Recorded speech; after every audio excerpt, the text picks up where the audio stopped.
I'm Lori Cardoza-Moore, and welcome to Focus on Israel.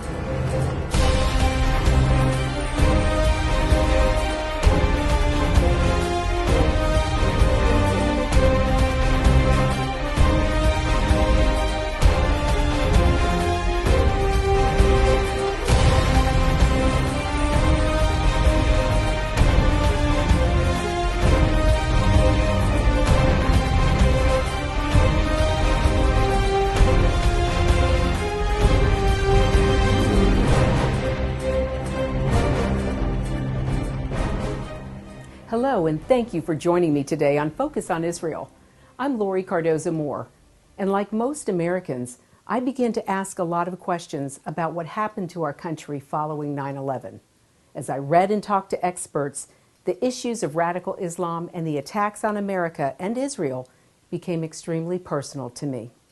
In response, I founded Proclaiming Justice to the Nations, a nonprofit organization dedicated to educating and sharing the message of Christian biblical responsibility to the people and land of Israel against the rise of a new anti-Semitism.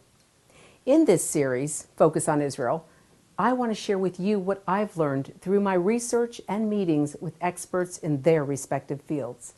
I believe that it is so very important that at this critical time in history, we must turn our focus on Israel.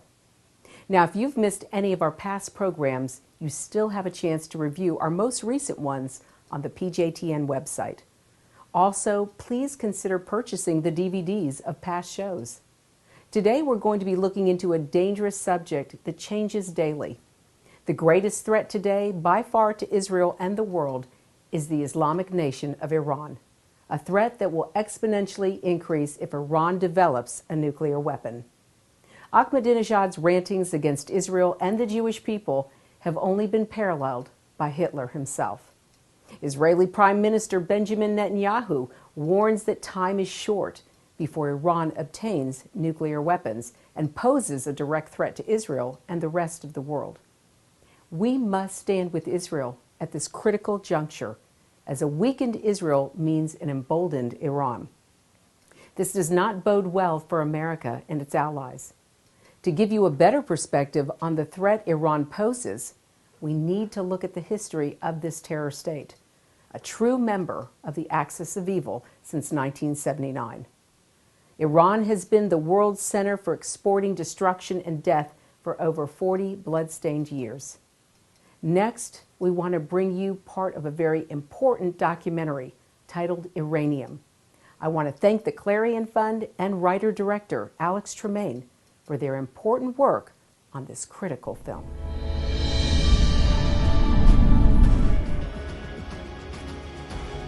Ever since 1979, when Ayatollah Khomeini came to power in Iran and established his theocracy, he didn't just establish a tyranny in Iran, he declared war against the West.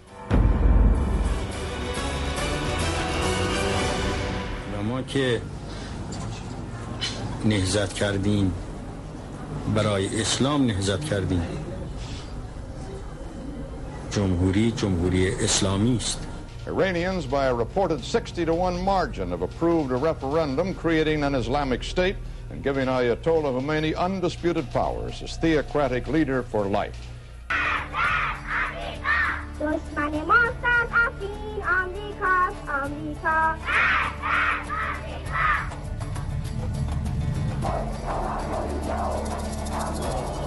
The U.S. Embassy in Tehran has been invaded and occupied by Iranian students. The Americans inside have been taken prisoner. شما می‌بینید که الان مرکز فساد امریکا را جوان‌ها رفتن گرفتن و امریکایی‌ام که در اونجا بوده گرفتن و اون لانه فساد را به دست آوردن و امریکا هم هیچ غلطی نمی‌تونه. From the very beginning of this regime, in January of 1979, they considered terrorism as a tool of policy. We know that Iran is the leading sponsor and supporter of terrorism around the world. The Iranian regime has an endless number of proxy organizations, beginning with the big ones, such as Hezbollah. Iran set up Hezbollah early on to have a cutout, somebody who could independently carry out terrorist attacks with, quote, no fingerprints back to Tehran. The day after this attack on the embassy here in Beirut, the death toll has continued to climb. It is believed that before the counting is over, more than 60 people will be found to have died, at least 16 of them Americans. At that point, this had been the largest non-nuclear explosion ever recorded.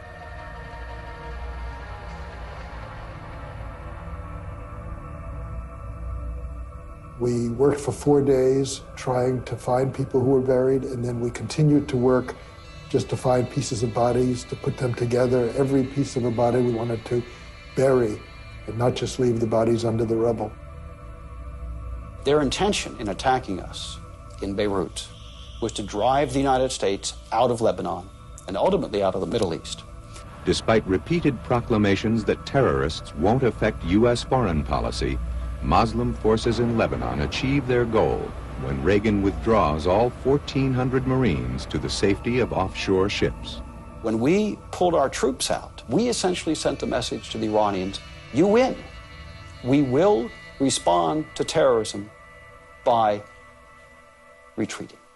It was a terrible message to send, and we've been paying the price for that ever since. You've got a whole series of hostage takings in the 1980s. You had attacks in the early 1990s, 1992, Buenos Aires against the Israeli embassy, 1994 against the Jewish Cultural Center in Buenos Aires, 1996 against Khobar Towers, 1998 Iran was involved with Al-Qaeda and Hezbollah in the East Africa embassy bombings in Nairobi and Dar es Salaam. In the year 2000, Iran was involved with Hezbollah and Al-Qaeda again against the USS Cole. You've got the attacks against Riyadh and so forth. We know from the 9/11 Commission report that Iran provided substantial material support to the hijackers who would launch the 9/11 attacks in the United States. They send that money to Hamas in Gaza, and they send that money to Nasrallah of Lebanon. Hezbollah in Lebanon used to receive $300 million a year. After 2006, according to open sources, they have been receiving close to $1 billion a year. They work with just about every Islamist terrorist group in the world. Iran has gone beyond giving weapons to the Taliban. The Iranians are helping train Taliban fighters in the use of small arms and are doing some of that training inside Iran. When they provide training and equipment to people fighting us in Iraq and Afghanistan, you'd have to say that they are at war with us.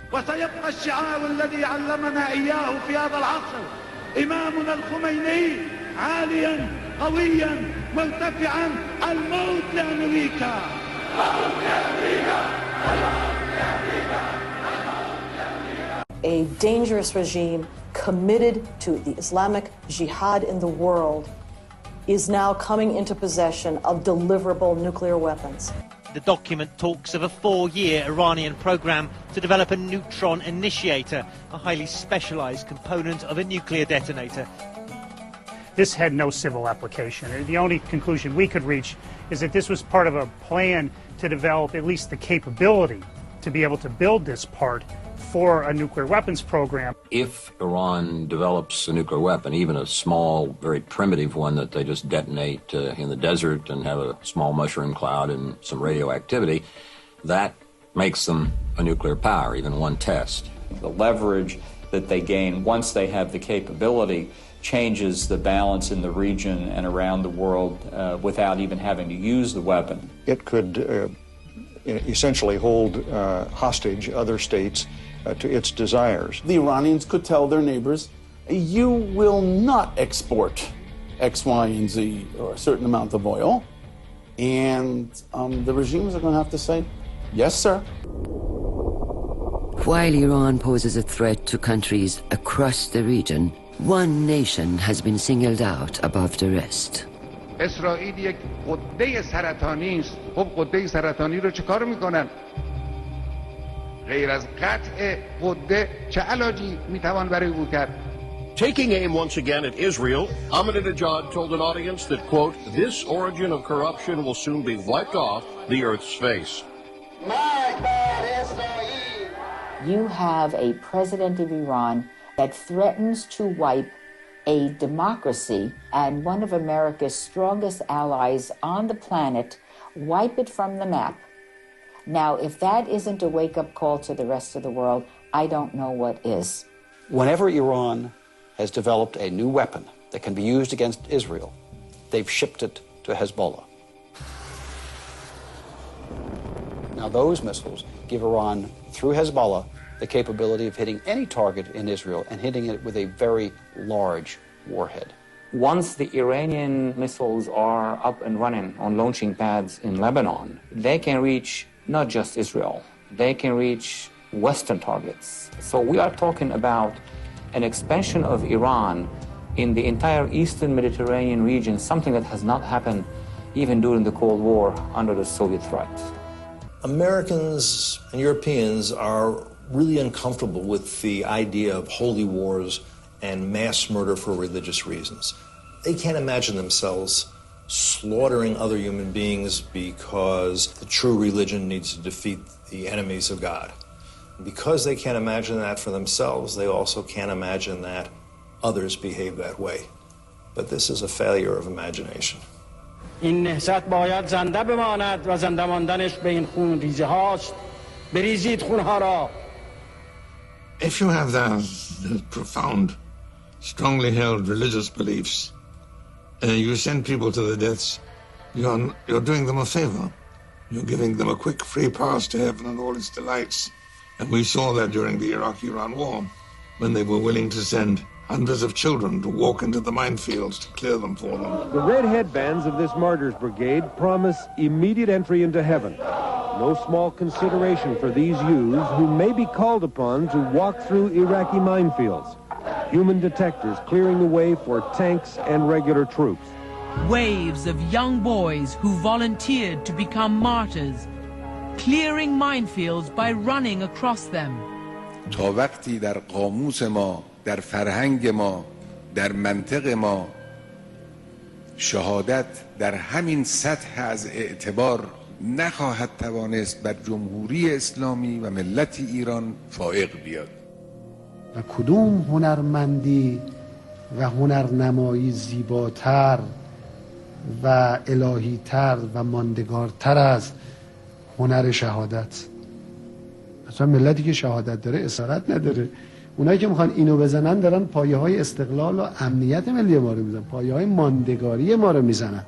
In Islam, as in Christianity, as in Judaism, there is what you might call an end-of-time scenario in which the Mahdi, the descendant of the Prophet, returns and leads the forces of the true believers in the final struggle against the forces of the unbelievers. Now, what is really alarming is that from the pronouncements, particularly of Ahmadinejad and others of his group, they believe that that time is now, that this is the end of time, that this is the final struggle. Anybody who tells you that we shouldn't take this seriously is not looking at the individuals who are in power, who are ruling Iran today. They believe that by creating apocalyptic conditions, that they will bring the Mahdi back. Every speech that Ahmadinejad gives, whether it's at the United Nations in New York or in Tehran or in Mashhad or someplace else, begins with this. He says, let my words and my actions hasten the return of the 12th Imam. O God, hasten the arrival of Imam al-Mahdi and grant him good health and victory, and make us his followers and those who attest to his rightfulness. Khamenei, Ahmadinejad, and some of the others truly believe that they've been put on earth in order to lead the Muslim world in a glorious jihad against the infidels and establish the rule of the 12th Imam on earth. They really, in this cult, believe that they ought to try to get him back so they can have the battles that will end the world and send all them, in their view, to heaven and the rest of us to hell. What makes that particularly alarming is the whole question of nuclear weapons. During the Cold War, both the United States and the Soviet Union had nuclear weapons. But they didn't use them, and they knew that they wouldn't use them because of what we used to call at that time MAD, mutual assured destruction. Each side knew that if they used nuclear weapons, the others would respond in kind, and this would obliterate everybody. With these people, with their apocalyptic mindset, mutual assured destruction is not a deterrent, it's an inducement. deterrence is not likely to work, since it's their purpose to bring about this calamity rather than to avoid it. Secretary Gates told the White House in January it had no effective strategy in place for dealing with Iran's nuclear capability. So far, we're a paper tiger to the Iranians, and that's unfortunate. There are those in the world who say, this is mainly Israel's problem. Israel will take care of it. We don't need to worry. Israel was created, among other things, to protect the Jewish people from future existential threats. Israel's Air Force conducted an enormous military training exercise earlier this month that could be seen as training for an attack deep inside Iran. If Israel feels compelled for reasons of self-preservation to mount an attack against Iran's nuclear weapons facilities, the United States will nevertheless be blamed for the Israeli attack, and the United States will be drawn into the aftermath of such an attack, no matter whether we were part of it at the beginning or not.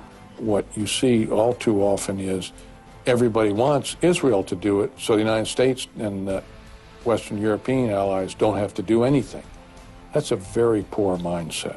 I think it's important that Iran understand that U.S. military action is a very real option if we feel threatened. I think that's a very unattractive option, but I think it's even more unattractive to contemplate Iran with nuclear weapons. If all other options have in fact been exhausted, I think that the question is not simply what are the risks associated with acting militarily, but what are the risks associated with not acting. We have allowed them to believe that they can literally get away with murder. And now they are going to have the weapons of mass murder at their disposal. We should take this very seriously. قدرت پوشالی و سلطه شیطانی آمریکا بر جهان رو به نابودی است. We in the free nations of the world met many terrible challenges in the 20th century, but that's no guarantee that we will be successful this time as well. در همون دوران امام فرمود آمریکا هیچ غلطی نمیتواند بکند. We have to succeed. You know that old tired adage, failure is not an option. Failure is not an option. امروز سراسر ایران اسلامی از یک فریاد است و آن مرگ بر امریکا. In the end, if the international community, if the United States will not form this resistance against the Iranian Khomeini's expansion, it will be too late. We will have to pay a much higher price. I'm talking about the entire humanity paying a much higher price to stop the threat.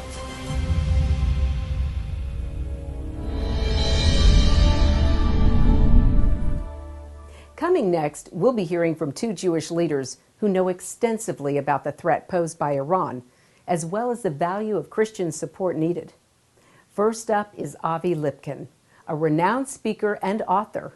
His first book, Is Fanatic Islam a Global Threat?, presents his belief that Christians and Jews must forge an alliance to stop Islam's secret goal to destroy Judaism and Christianity. Avi studied at Israel's conservative Jewish seminary and is a spokesman for the Israel Defense Force.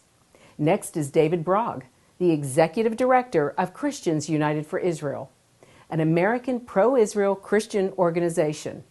He is the author of In Defense of Faith, The Judeo-Christian Idea and the Struggle for Humanity.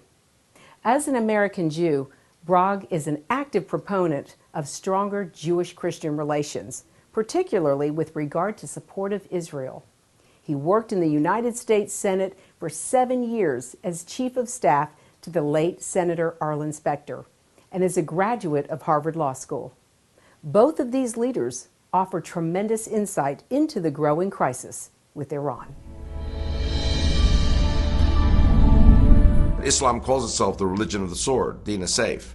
And you've heard me many times say that our God hates the sword, their God loves the sword. The God Allah is the opposite of the God of the Jews and the Christians. So I see a war coming.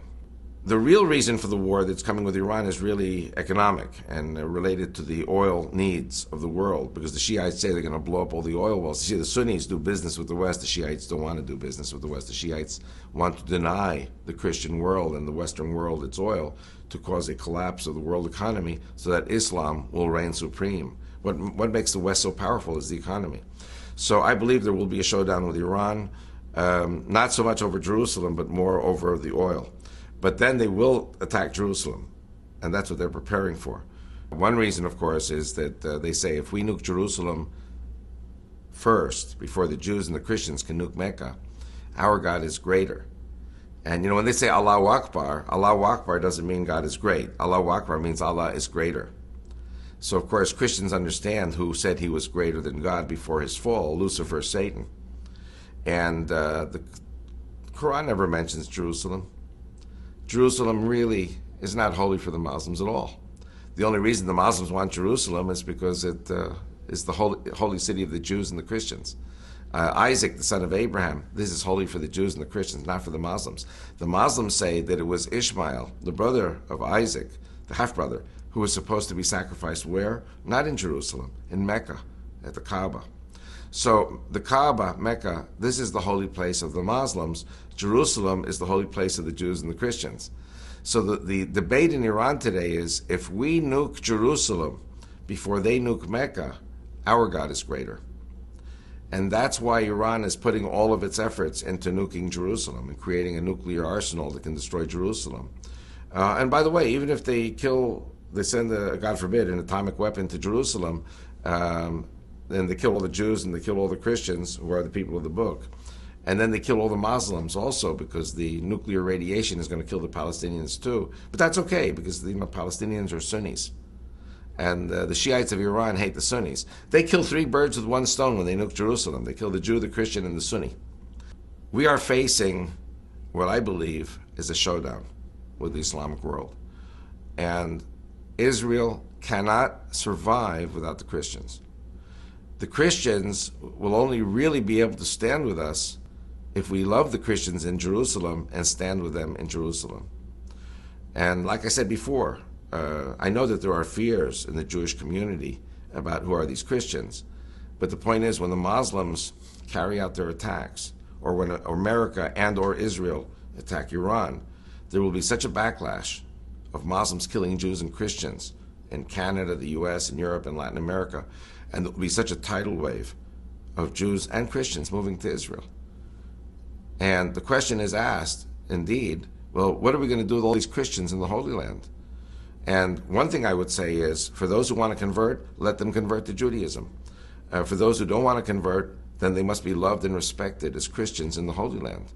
And the Bible commands all the nations to serve the Lord in Jerusalem. In Zechariah 8, verse 23, it says, in those days, 10 men of all languages, meaning 10 men of different nations, will hold on to the cloak of the Jew, and they will say, we will go with you, because we know the Lord is with you. So the Lord is with us where? In Jerusalem. So God is preparing an end-time showdown in which Jerusalem will be saved. Israel will be saved. Of course, with the help of the Christians, but through God's word and through God's wisdom. Christians who love Israel in America today are not the theological heirs of the anti-Semites responsible for the Crusades and the pogroms and the Inquisitions. On the contrary, Christians who stand with Israel in America today are nothing less than the theological heirs of the religious, righteous Gentiles who risked their lives to save Jews in the Holocaust. They are not the heirs or the descendants of our persecutors and our oppressors. They are the heirs and descendants of those righteous Christians who stood with us. And they are taking that theology and applying it today and trying to get it right this time. As another Holocaust looms, as another Hitler, President Ahmadinejad, while rejecting the Holocaust of the past, is preparing for a second Holocaust, has threatened to wipe out Israel and the Jewish people, and is rapidly acquiring the nuclear technology with which to make good on that threat, we are seeing righteous Gentiles, millions of them, acting on this righteous theology and determined to stand up and speak out and fight this new Hitler, determined to stand up and speak out and stand with the Jewish people. We are seeing millions of Christians shouting, "Never again, not on our watch." And to me, as a Jew, this is nothing short of a miracle of God. I am profoundly grateful for it, and I am determined that my fellow Jews recognize this, embrace it, and that we, Jews and Christians, can stand together at this difficult juncture in history to win a victory for what is right and what is good and what God deems righteous. We cannot afford to let Iran achieve its goal, and now there's a way you can help. Urge your elected officials to support strong sanctions against Iran and support Israel's right to defend herself. The threat of a nuclear-armed Iran is clear. Our response must be swift, forceful, and resolute. The time to stand up is now.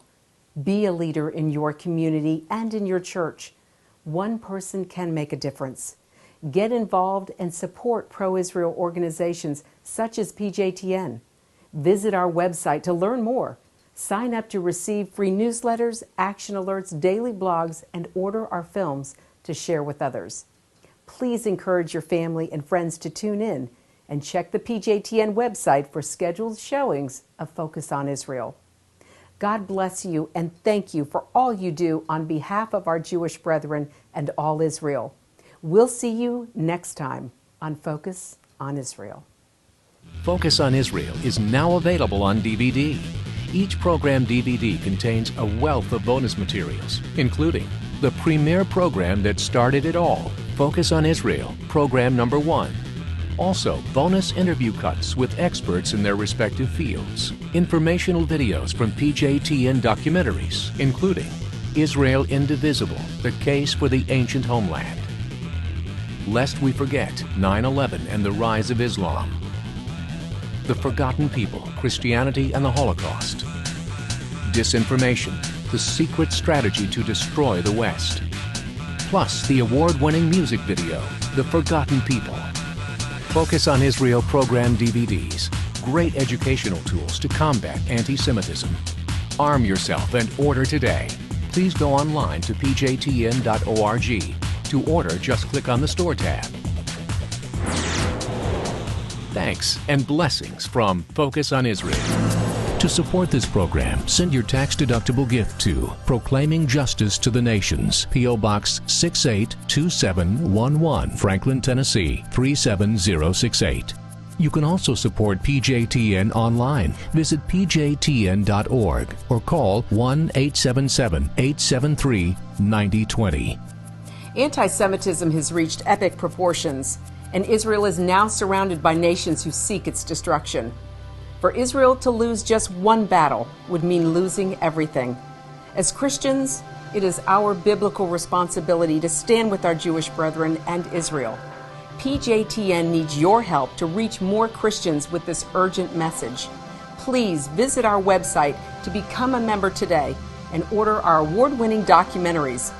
You must decide that you won't be silent. Sign up now at pjtn.org. God bless you and thank you for your support and prayers. I will not keep